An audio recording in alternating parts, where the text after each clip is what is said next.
Em 1712, num campo de mineração da Inglaterra, uma engenhoca desajeitada começou a respirar. Era o motor atmosférico de Thomas Newcomen, vapor, ferro e fogo, arranjados para fazer o que nenhum músculo humano jamais faria sozinho: elevar água das profundezas da Terra. Aquele mecanismo tosco, ineficiente, quase absurdo aos olhos de hoje, foi o primeiro suspiro de uma revolução que não terminou. De Newcomen a James Watt, da máquina a vapor às linhas de montagem, das linhas de montagem aos circuitos de silício, e do silício aos imensos data centers que hoje zumbem em galpões refrigerados.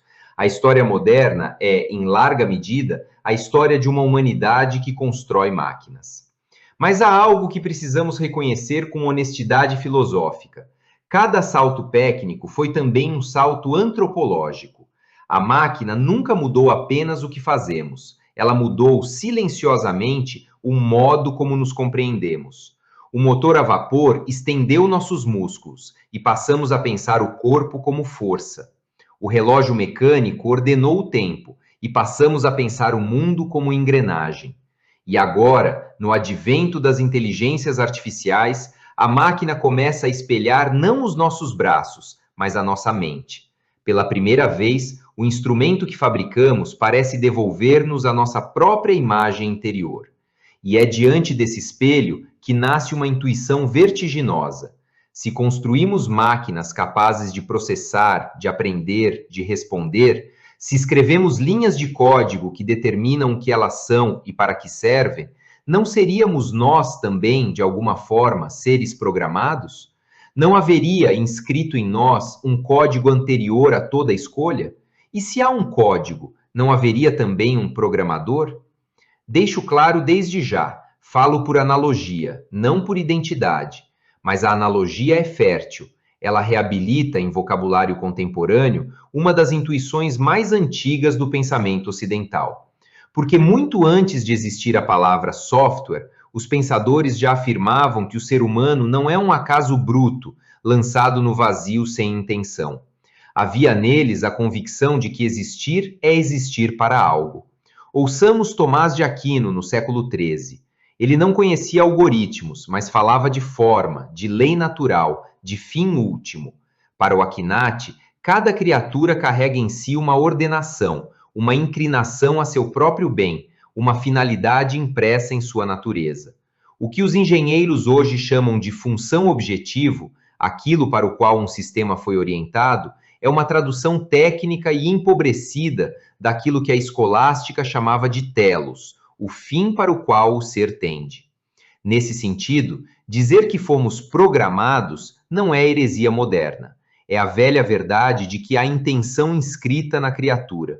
O universo não é ruído, ele é ordenado. E aquele que ordena, na convicção que sustenta esta reflexão, é o próprio Criador.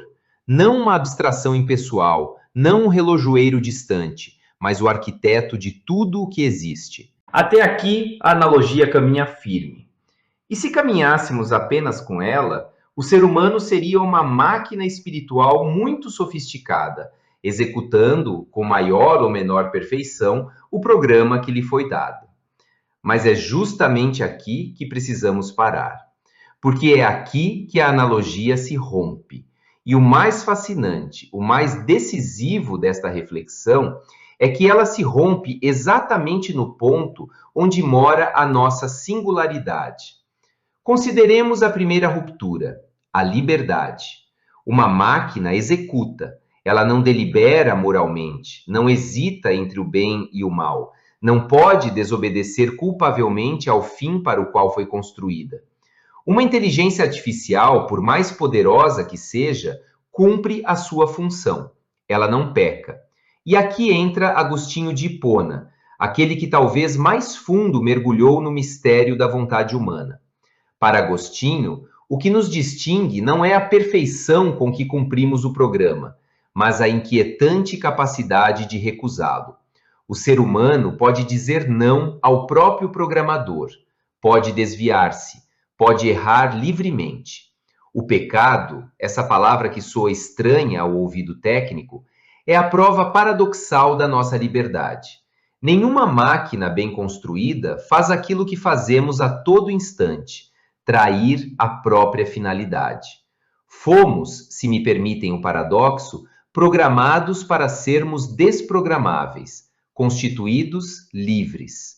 E é essa liberdade que nos torna imagem e semelhança, não cópias executáveis, mas pessoas convocadas. A segunda ruptura é ainda mais profunda, a interioridade. A inteligência artificial processa, mas não vivencia. Ela calcula o mundo sem jamais experimentá-lo por dentro. E aqui convoco Blaise Pascal, que, note-se a ironia, foi ele próprio um dos inventores da máquina de calcular. Pascal conhecia melhor do que ninguém o poder do cálculo, e foi precisamente ele quem escreveu que o coração tem razões que a própria razão desconhece. Para Pascal, o ser humano é grandeza e miséria entrelaçadas, um caniço, o mais frágil da natureza, mas um caniço pensante. Um sistema pode computar a definição do bem, mas há um abismo intransponível entre computar o bem e amá-lo, entre reconhecer o valor de um gesto e ser interiormente movido por ele. A máquina opera, o ser humano existe, e existe para alguém. Essa diferença não é de grau, é de natureza. E chegamos à terceira e última ruptura, aquela que sela as anteriores, a alma.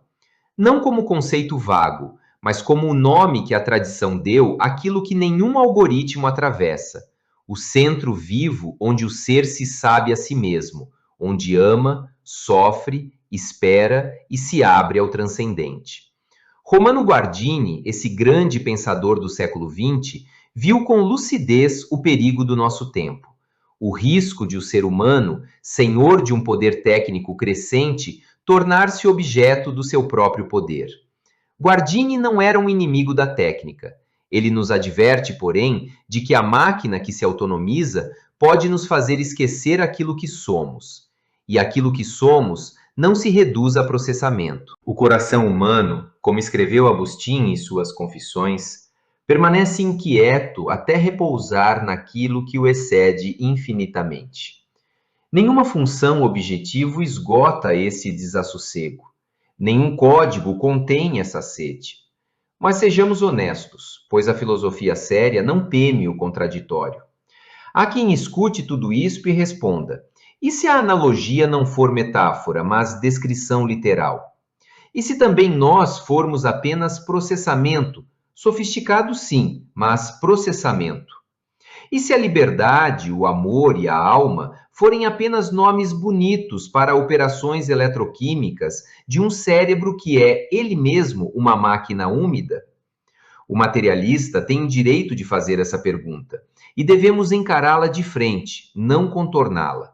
A resposta, porém, não está em vencer o argumento com outro argumento apenas. Está na experiência irredutível de sermos quem somos. Quando você perdoa alguém que não merecia, quando escolhe o dever contra o próprio interesse, quando se comove diante da beleza sem qualquer ganho, quando reza no silêncio dirigindo-se a alguém, nesses instantes, você não está executando um cálculo, você está sendo pessoa.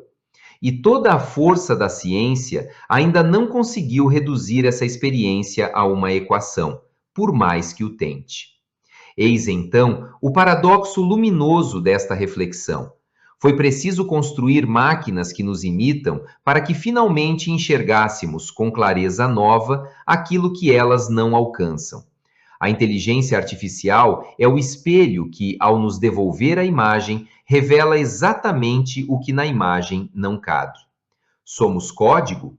Em certo sentido, sim. Há uma ordem, uma finalidade, um autor inscrito em nós.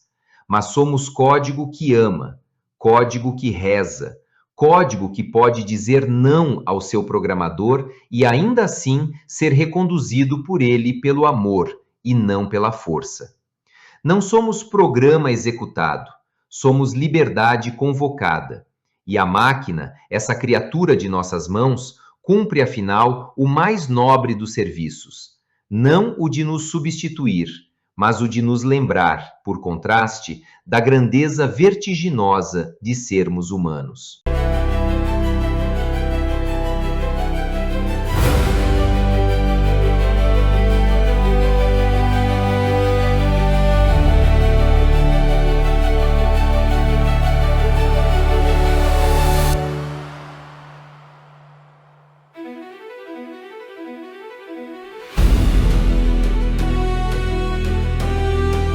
Bom, pessoal, então chegamos ao final de mais essa aula e eu espero muito que vocês tenham gostado. Se vocês gostarem, eu peço que se inscrevam no meu canal, ativando o sininho para receber as notificações e também deixando o seu like e comentários para que esse vídeo ganhe relevância aqui na plataforma do YouTube. Eu aguardo vocês na nossa próxima aula, tá, pessoal? Até breve!